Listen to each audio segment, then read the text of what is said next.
وما اور نہیں، کان اللہ ہے اللہ تعالیٰ ایسا، لیضل کہ گمراہ کرے، قومم کسی قوم کو، بعد اذ جب ہداہم ہدایت دے چکا ہو ان کو، اور اللہ ایسا نہیں کہ کسی قوم کو ہدایت دینے کے بعد گمراہ کر دے، حتیٰ یہاں تک کہ یبینہ واضح کر دیا ہو، لہم ان کے لیے، ما یتقون جس سے وہ بچیں، یہاں تک کہ وہ چیز بھی واضح کر دے جس سے وہ بچیں۔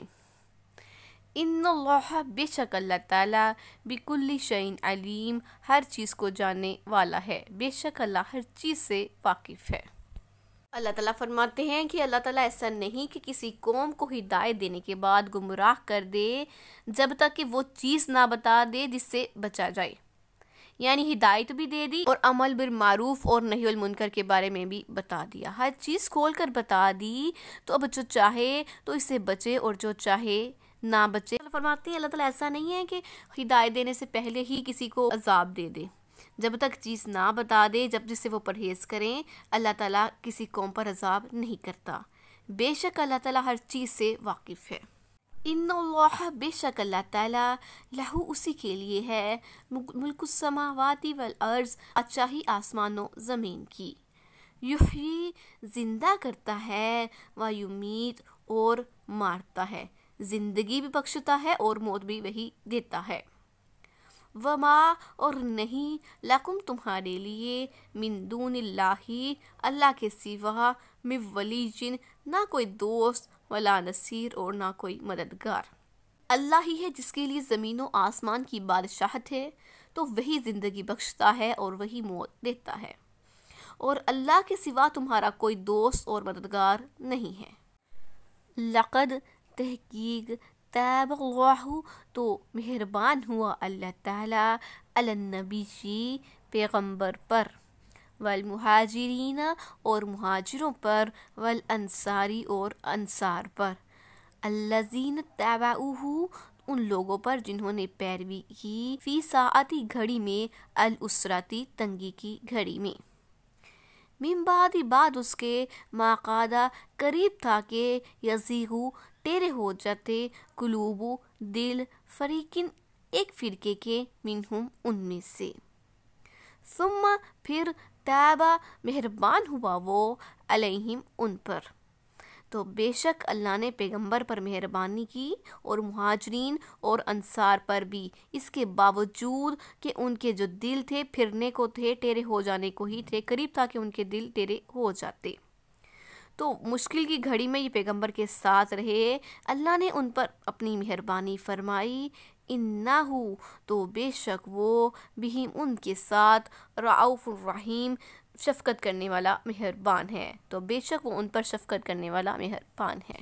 کہا جاتا ہے کہ یہ آیت جنگ تبوک کے بارے میں اتری ہے۔ اس جنگ میں جانے کے وقت سال بھی قحط کا تھا، گرمیوں کا موسم تھا، کھانے پینے کی کمی تھی، راستوں میں پانی نہ تھا، شام کے ملک تک کا دور دراز کا سفر تھا، سامان کی اتنی قلت تھی کہ دو آدمیوں میں ایک ایک کھجور بٹتی تھی، پھر تو یہ ہو گیا تھا کہ ایک کھجور ایک جماعت کو ملتی، یہ چوس کر اسے دیتا، وہ اور چوس کر آگے کو پہنچا دیتا، اللہ تعالیٰ نے ان پر اپنی رحمت نازل کی اور انہیں واپس لایا۔ حضرت عمر رضی اللہ تعالیٰ عنہ سے جب اس سختی کا سوال ہوا تو آپ نے فرمایا، سخت گرمیوں کے زمانے میں ہم نکلنے کو تھے، ایک منزل میں تو پیاس کے مارے ہماری گردنیں ٹوٹنے لگی، یہاں تک کہ لوگ اپنے اونٹوں کو ذبح کر کے اس کی اوجری نچوڑ کر اس پانی کو پیتے اور پھر اسے اپنے کلیجے سے لگا لیتے۔ اس وقت حضرت ابو بکر صدیق رضی اللہ تعالیٰ رسول اکرم صلی اللہ علیہ وآلہ وسلم کی خدمت میں حاضر ہوئے اور عرض کی کہ اللہ تعالیٰ نے آپ کی دعاؤں کو ہمیشہ قبول فرمایا ہے، اب بھی دعا کیجیے کہ اللہ قبول فرمائے۔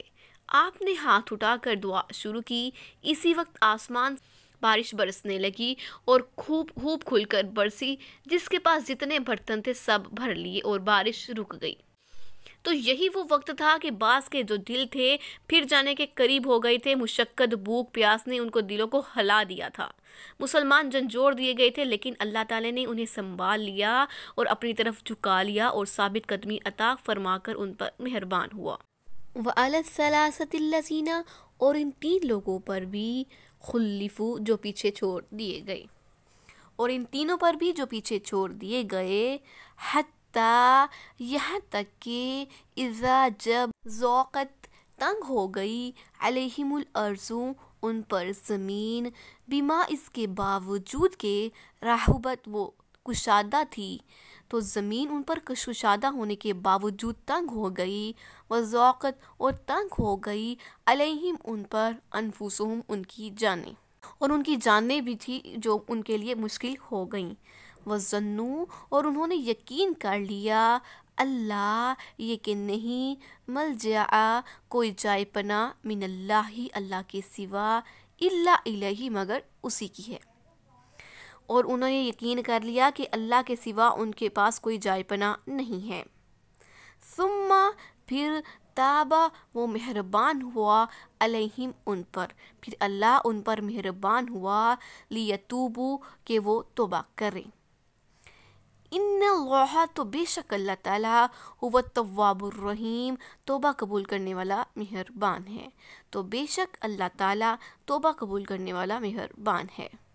حضرت کعب بن مالک کے بیٹے حضرت عبید اللہ، جو آپ کے نابینا ہونے کے باوجود آپ کا ہاتھ پکڑ کر لے جایا کرتے تھے، کہتے ہیں کہ جنگ تبوک کے موقع پر میرے والد کے رہ جانے کا واقعہ خود ان کی زبانی یہ ہے کہ فرماتے ہیں کہ میں اس کے سوا کسی اور غزوے میں پیچھے نہیں رہا۔ ہاں، غزوہ بدر کا ذکر نہیں، اس میں جو لوگ شامل نہیں ہوئے تھے ان کو کوئی ڈانٹ ڈپٹ نہیں تھی۔ رسول اکرم صلی اللہ علیہ وآلہ وسلم تو قافلے کے ارادے سے چلے تھے، لیکن وہاں اللہ کی مرضی سے قریش کے جنگی مرکز سے لڑائی ہو گئی، تو کیونکہ یہ لڑائی بے خبری میں ہوئی، اس لیے اس میں حاضر نہیں ہو سکا۔ اور غزوہ تبوک میں میری غیر حاضری کا واقعہ یہ ہے کہ اس وقت مجھے جو آسانی اور قوت تھی وہ اس سے پہلے کبھی میسر نہ آئی تھی۔ میرے پاس 2 اونٹنیاں تھیں۔ حضور صلی اللہ علیہ وآلہ وسلم جس غزوے میں جاتے تو ایسا کرتے کہ اپنے صاف الفاظ سے لوگوں کو اپنا مطلب نہ سمجھاتے، لیکن سخت گرمی تھی، دور دراز کا سفر تھا، دشمن بڑی تعداد میں تھا، تو آپ نے مسلمانوں کے سامنے اپنا مقصد صاف صاف ظاہر کر لیا تاکہ وہ پوری تیاری کر لیں۔ حضور صلی اللہ علیہ وآلہ وسلم کے ساتھ اس وقت مسلمانوں کی تعداد بھی اتنی زیادہ تھی کہ شمار میں نہ آ سکے، تو کوئی باز پرس نہیں تھی جو چاہتا کہ میں رک جاؤں وہ رک سکتا تھا، اور حضور صلی اللہ علیہ وآلہ وسلم پر اس کا رکنا چھپا رہ سکتا تھا۔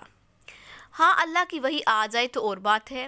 اس لڑائی کے سفر کے وقت پھل پکے ہوئے تھے، سائے بڑے ہوئے تھے، مسلمان صحابہ اور خود رسول اکرم صلی اللہ علیہ وآلہ وسلم تیاریوں میں تھے، اور میری یہ حالت تھی کہ صبح نکلتا تھا کہ سامان تیار کر لوں، ادھر شام ہو جاتی اور میں خالی ہاتھ گھر لوٹ جاتا اور کہتا کوئی بات نہیں، پیسے ہاتھ میں ہیں، کل خریدوں گا اور تیاری کر لوں گا۔ یہاں تک کہ یوں ہی صبح و شام آج کل کرتے کرتے قافلے کا دن آ گیا اور لشکر اسلام جنگ تبوک چل پڑا، اور میں نے کہا کوئی بات نہیں، 1-2 دن میں بھی پہنچتا ہوں۔ تو یوں ہی آج کا کام کل پر ڈال کر اور کل کا پرسوں پر ڈال کر یہاں تک کہ لشکر دور جا پہنچا۔ لوگ وہاں پہنچ گئے، نے کہا کوئی بات نہیں، دور ہو گئے، میں تیز چل کر ان کے ساتھ جا ملوں گا، لیکن افسوس میں یہ بھی نہ کر سکا، ارادوں ہی میں رہ گیا۔ اب یہ حالت تھی کہ میں بازار میں نکلتا تو مجھے سوائے منافقوں اور بیمار مسلمانوں کے کوئی اور نظر نہ آتا۔ رسول اکرم صلی اللہ علیہ وآلہ وسلم نے تبوک پہنچ کر میرا ذکر کیا کہ کعب بن مالک کہاں ہے، تو اس پر ابو سلمہ کے ایک شخص نے کہا اسے تو اچھے کپڑوں اور جسم کے سکون نے روک رکھا ہے۔ تو یہ سن کر حضرت معاذ بن جبل نے فرمایا آپ ٹھیک نہیں فرما رہی، یا رسول اللہ صلی اللہ علیہ وآلہ وسلم، ہمارا خیال تو کعب کی نسبت بہت بہتر ہے۔ حضور صلی اللہ علیہ وآلہ وسلم خاموش ہو گئے۔ جب مجھے معلوم ہوا کہ آپ لوٹ رہے ہیں تو میں بہت گھبرا گیا۔ میں بہانے سوچنے لگا کہ یوں بہانہ بنا کر رسول اکرم صلی اللہ علیہ وآلہ وسلم کے غصے سے چھوٹ جاؤں گا، یہاں تک کہ مجھے معلوم ہو گیا کہ حضور صلی اللہ علیہ وآلہ وسلم مدینہ تشریف آ گئے ہیں، تو میرے دل سے جھوٹ بالکل ختم ہو گیا اور میں نے سمجھ لیا کہ جھوٹے بہانے مجھے نجات نہیں دلوا سکتے۔ آپ تشریف لائے اور حسب عادت پہلے مسجد میں آئے، 2 رکعت نماز ادا کی اور وہیں بیٹھے رہے۔ اسی وقت اس جہاد میں شرکت نہ کرنے والے آنے لگے اور معذرت اور ہیلے بہانے کرنے لگے۔ یہ 80 لوگ تھے یا کچھ اوپر تھے۔ آپ صلی اللہ علیہ وآلہ وسلم ان کی باتیں سنتے اور اللہ تعالیٰ سے استغفار ان کے لیے کرتے۔ میں بھی حاضر ہوا اور سلام کیا۔ آپ صلی اللہ علیہ وآلہ وسلم غصے کے ساتھ مسکرائے اور مجھے اپنے پاس بلایا۔ میں ان کے قریب بیٹھ گیا۔ آپ صلی اللہ علیہ وآلہ وسلم نے فرمایا، تم کیسے رک گئے؟ تم نے تو سواری بھی خرید لی تھی۔ میں نے کہا، اللہ کے رسول اکرم صلی اللہ علیہ وآلہ وسلم آپ کے سوا کسی اور کے پاس بیٹھا ہوتا تو میں باتیں بنا لیتا۔ بولنے میں اور باتیں بنانے میں کسی سے پیچھے نہیں ہوں، لیکن میں جانتا ہوں کہ آج اگر جھوٹ سچ ملا کر آپ صلی اللہ علیہ وآلہ وسلم کے غصے سے جان چھڑا بھی لی تو ممکن ہے کل اللہ تعالیٰ آپ پر حقیقت واضح کر دے اور آپ مجھ سے ناراض ہو جائیں۔ اور آج میرے سچ کی وجہ سے آپ مجھ سے ناراض تو ہو سکتے ہیں، لیکن میری سچائی کی وجہ سے اللہ تعالیٰ آپ کو مجھ سے پھر خوش کر دے گا۔ حضور صلی اللہ علیہ وآلہ وسلم، سچ تو یہ ہے کہ مجھے کوئی عذر نہ تھا۔ مجھے اس وقت آسانی اور فرصت تھی، اتنا تو کبھی اس سے پہلے میسر نہ ہوئی تھی۔ آپ صلی اللہ علیہ وآلہ وسلم نے فرمایا، یہ تو سچ ہے، اچھا تم جاؤ، اللہ تعالیٰ تمہارے بارے میں جو فیصلہ کرے گا وہی ہوگا۔ میں کھڑا ہو گیا۔ بنو سلمہ کے چند لوگ میرے ساتھ اٹھے اور ساتھ ہی چلے اور مجھ سے کہنے لگے، اس سے پہلے تو تم نے کبھی ایسی غلطی نہیں کی، لیکن تعجب ہے کہ تم نے کوئی معذرت بھی پیش نہیں کی جیسا کہ اوروں نے کی۔ حضور صلی اللہ علیہ وآلہ وسلم تمہارے لیے استغفار کرتے تو تمہیں یہ کافی تھا۔ الغرض کچھ اس طرح یہ لوگ میرے پیچھے پڑے کہ میں سوچنے لگا کہ پھر جاؤں اور حضور صلی اللہ علیہ وآلہ وسلم کے سامنے اپنی پہلی بات کو جھٹلا کر کوئی بہانہ پیش کروں۔ پھر میں نے ان سے پوچھا کہ کوئی میرے جیسا اس معاملے میں ہے، تو انہوں نے کہا ہاں، 2 شخص ہیں اور انہیں بھی وہی جواب ملا ہے جو تمہیں ملا ہے۔ تو میں نے کہا وہ کون ہیں؟ تو انہوں نے جواب دیا، مرارہ بن ربی عامری اور حلال بن امیہ واقفی۔ ان دونوں نیک اور بدری صحابیوں کا نام جب میں نے سنا تو مجھے اطمینان ہو گیا اور میں گھر چلا گیا۔ حضور صلی اللہ علیہ وآلہ وسلم نے ہم تینوں سے کلام کرنے سے مسلمانوں کو روک دیا تھا۔ لوگ ہم سے الگ ہو گئے، کوئی ہم سے بولتا نہ تھا، یہاں تک کہ مجھے اپنا وطن پردیس معلوم ہونے لگا۔ میں یہاں کی کسی چیز سے واقف ہی نہیں ہوں۔ 50 راتیں ہم پر اسی طرح گزر گئی۔ وہ دونوں بدری بزرگ تو تھک ہا کر اپنے مکانوں میں بیٹھے رہے، باہر اندر جانا بھی چھوڑ دیا۔ میں زیادہ اندر جانے والا تھا اور تیز طبیعت والا تھا، نہ میں نے مسجد جانا چھوڑا، نہ بازاروں میں جانا چھوڑ دیا۔ ہاں، مجھ سے کوئی بولتا نہ تھا۔ نماز کے بعد جب کہ حضور صلی اللہ علیہ وآلہ وسلم مسجد میں لوگوں کے مجمع میں تشریف فرما ہوتے تو میں آتا اور سلام کہتا اور اپنے دل میں کہتا کہ میرے سلام کے جواب میں آپ صلی اللہ علیہ وآلہ وسلم کے ہونٹ ہلے ہیں کہ نہیں ہلے۔ پھر آپ صلی اللہ علیہ وآلہ وسلم کے قریب ہی کہیں بیٹھ جاتا اور چھپ چھپ کر آپ صلی اللہ علیہ وآلہ وسلم کو دیکھتا رہتا۔ جب نماز میں ہوتا تو آپ صلی اللہ علیہ وآلہ وسلم کی نظر مجھ پر پڑتی، لیکن جہاں میں آپ صلی اللہ علیہ وآلہ وسلم کی طرف الفت کی نظر ڈالتا وہیں آپ مجھ سے منہ موڑ لیتے۔ آخر اس طویل تر کلامی کی مدت نے مجھے پریشان کر دیا۔ ایک روز میں اپنے چچا زاد بھائی ابو قتادہ کے باغ کی دیوار سے کود کر ان کے پاس گیا۔ مجھے ان سے بہت محبت تھی۔ میں نے سلام کیا لیکن انہوں نے کوئی جواب نہیں دیا۔ میں نے کہا، ابو قتادہ، تجھے اللہ کی قسم، کیا تو نہیں جانتا کہ میں اللہ کے رسول سے محبت رکھتا ہوں؟ اس نے پھر خاموشی اختیار کی۔ میں نے دوبارہ انہیں قسم دی اور پوچھا، پھر وہ خاموش رہے اور میں نے تیسری مرتبہ یہی قسم دے کر یہی سوال کیا۔ اس کے جواب میں وہ پھر خاموش رہے اور فرمایا، اللہ اور اس کے رسول کو زیادہ علم ہے۔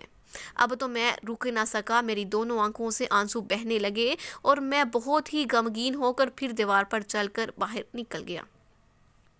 میں بازار میں جا رہا تھا کہ میں نے شام کے ایک قبطی کو جو مدینے میں غلہ بیچنے آیا تھا یہ پوچھتے ہوئے سنا کہ کوئی مجھے کعب بن مالک کا پتہ بتا دے۔ لوگوں نے اسے میری طرف اشارہ کر کے بتا دیا۔ وہ میرے پاس آیا اور مجھے شاہ غسان کا خط دیا۔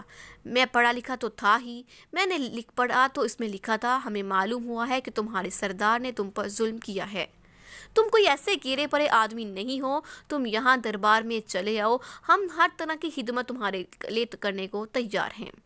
میں نے اپنے دل میں سوچا کہ یہ ایک مصیبت اللہ کی طرف سے ہے، تو میں نے جا کر اس رکے کو جلا دیا۔ 40 راتیں جب گزر گئیں تو میں نے دیکھا کہ حضور صلی اللہ علیہ وآلہ وسلم کا قاصد میرے پاس آ رہا ہے۔ اس نے آپ صلی اللہ علیہ وآلہ وسلم کا پیغام پہنچایا کہ تم اپنی بیوی سے علیحدہ رہو۔ میں نے پوچھا، یعنی کیا طلاق دے دوں یا کیا کروں؟ تو اس نے کہا، نہیں، طلاق نہ دو، لیکن ان سے ملو جلو نہیں۔ میرے دونوں ساتھیوں کے بارے میں بھی اس نے یہی کہا۔ میں نے تو اپنی بیوی سے کہہ دیا کہ تو اپنے میکے چلی جا اور وہیں رہو یہاں تک کہ اللہ تعالیٰ کا حکم واضح ہو جائے۔